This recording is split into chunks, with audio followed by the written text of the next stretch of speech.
Everything that you're seeking in another, you can give to yourself. The validation, the reciprocity, the connection, the awareness, the honesty, the transparency.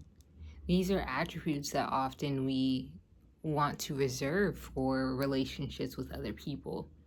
But the highest relationship you'll have on this earth will always be with yourself.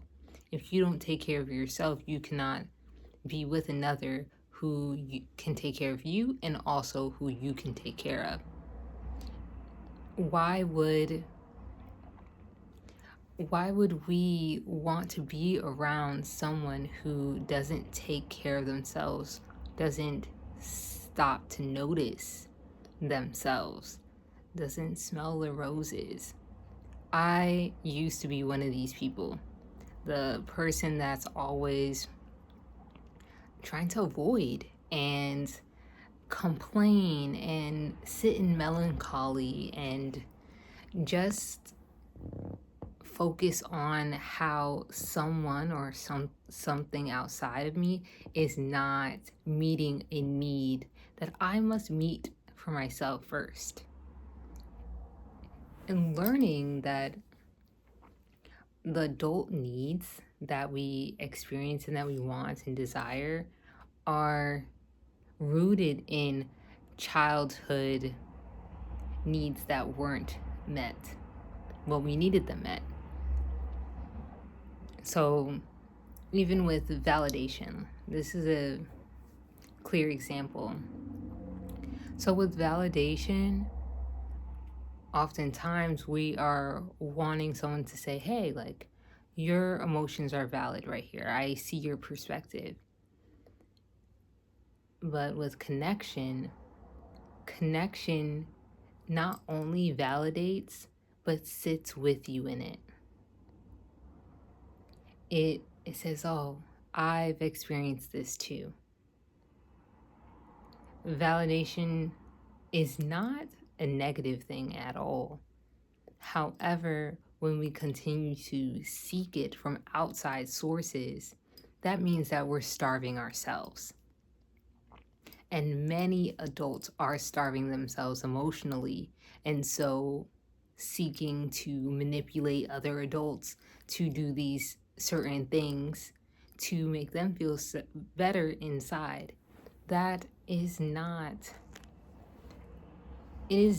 that's not sustainable. It's not sustainable because you're wanting someone to sustain your inner emotional state when they really don't even have all the tools or even know everything about you internally to be able to modulate that. Only you know that information. So why seek another human to fulfill these things for you when instead our relationships can come from a space of overflow? Like, I love and appreciate myself. I see the worthiness within myself. And now this relationship reflects an aspect of it. So, another harsh truth that I learned is that everyone can't be everything to you. And wanting everyone to be everything to you is not only exhausting yourself, but also it's exhausting someone else's capacity. You can't be everyone to anyone, everything to anyone. Our egos like to believe that that is the case and that can happen, but it can't. You can't even be everything to your children. You can't be everything to your partner, your spouse. You can't be everything to your boss or your employer. You can't be everything to even like short-lived social interactions, say with strangers or with your barista. And when we really understand this fact, that releases such a huge load off of trying to perform or prove your worth or value in every single social situation. when that's not necessary. And that's rooted in fear of abandonment. That's rooted in fear of fully being seen. It's rooted in unworthiness. It's rooted in needing external validation for internal credibility. You don't need that. Your ego craves it. And so you may be looping in that same way. So whether it could be with the same relationship with the same person, it could be multiple relationships with different people, but it's the same theme. It could be, and when I say relationships, I'm not only speaking on romantic, even friendships, family ships. All these are ships that we relate in with another human being. And when we're completely vulnerable with ourselves, we can have deeper connection and more emotional sovereignty with another, because we're not trying to prove anything. We're not wanting to defend. So that brings me to my next point. The difference between defensiveness and seeking clarification. So I noticed, and it has been pointed out by others, that I have an issue defending myself all the freaking time. Defending what I believe, defending what I need to know, what I know, what I don't know, why I did this certain thing. And it's very, very unnecessary, because it's using extra energy from yourself to overcompensate why you took a certain action or why you did this thing. And it's rooted in the fear of being attacked, the fear of believing that your worthiness is in question. And it's not. It's not at all.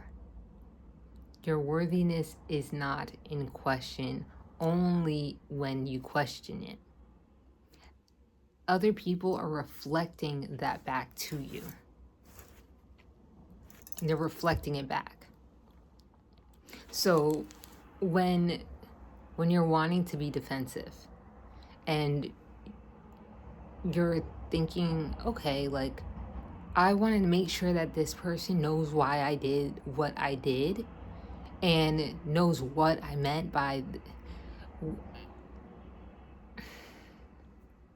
that's not clarification. And how do I determine what clarification is compared to what defensiveness is by connecting to my body?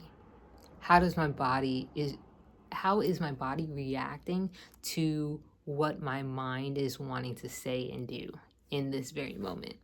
So when I noticed, like, when I was wanting to be more defensive, my heart would be beating fast, my palms will be sweaty. Like, I clearly am having a visceral response to proving myself and proving my worth.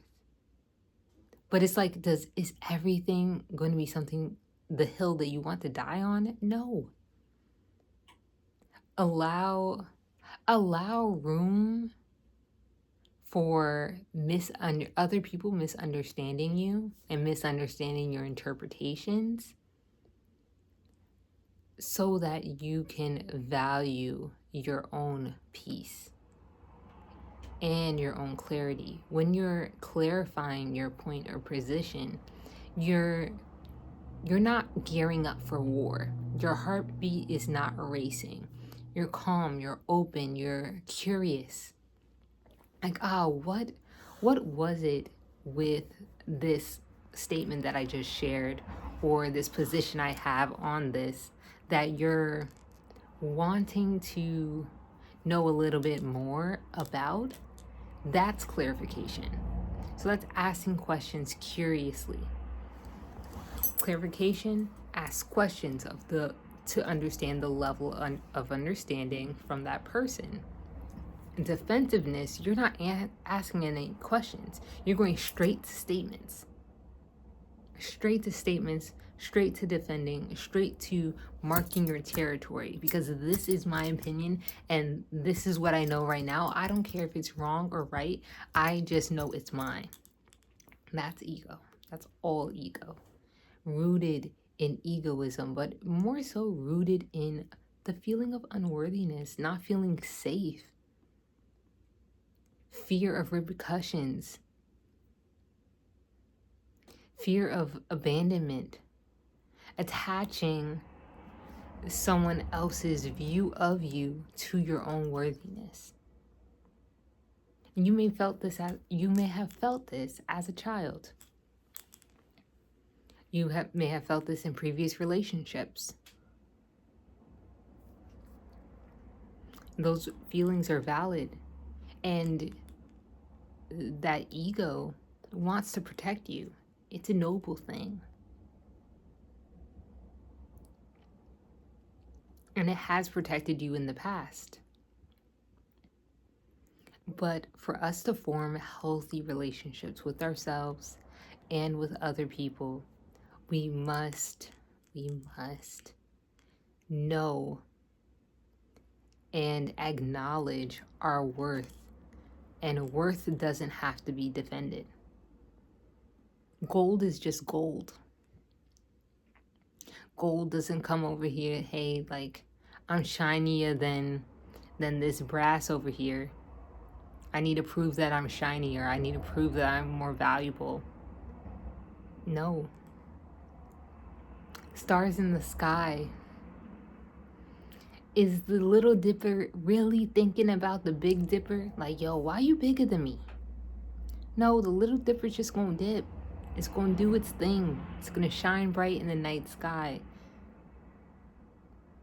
And stars actually shine by imploding on itself. But accepting that process.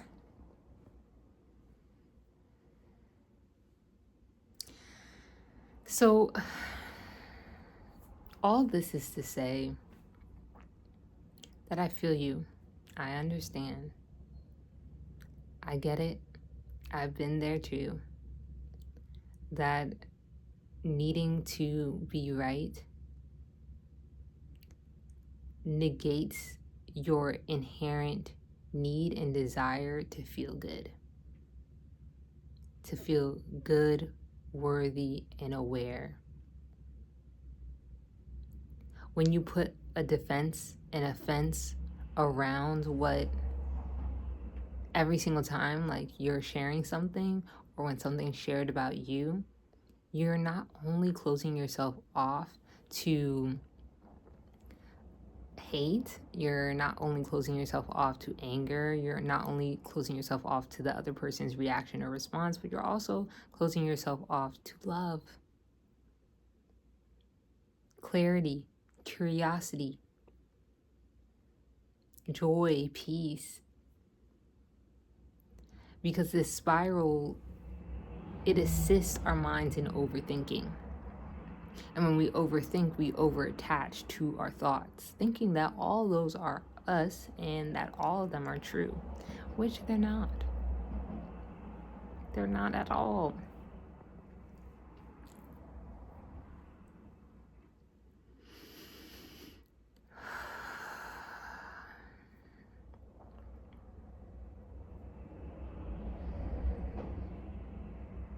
There's no need to be perfect.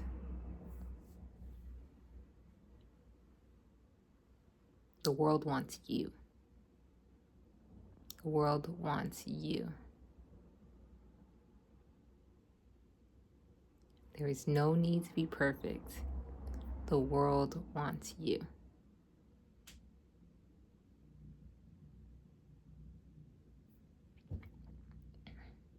So who are you? Ask yourself this. Who are you beyond the defense mechanism?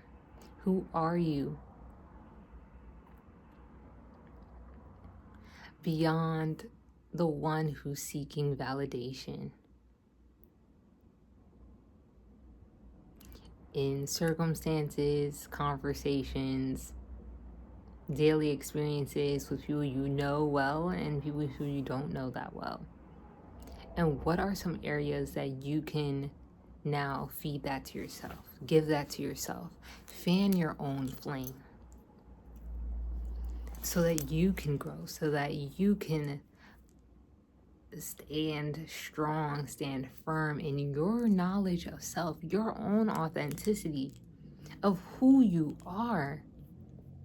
Because you exist, you have something unique to offer. Your perspective is like no one else on this planet. You don't have to defend that.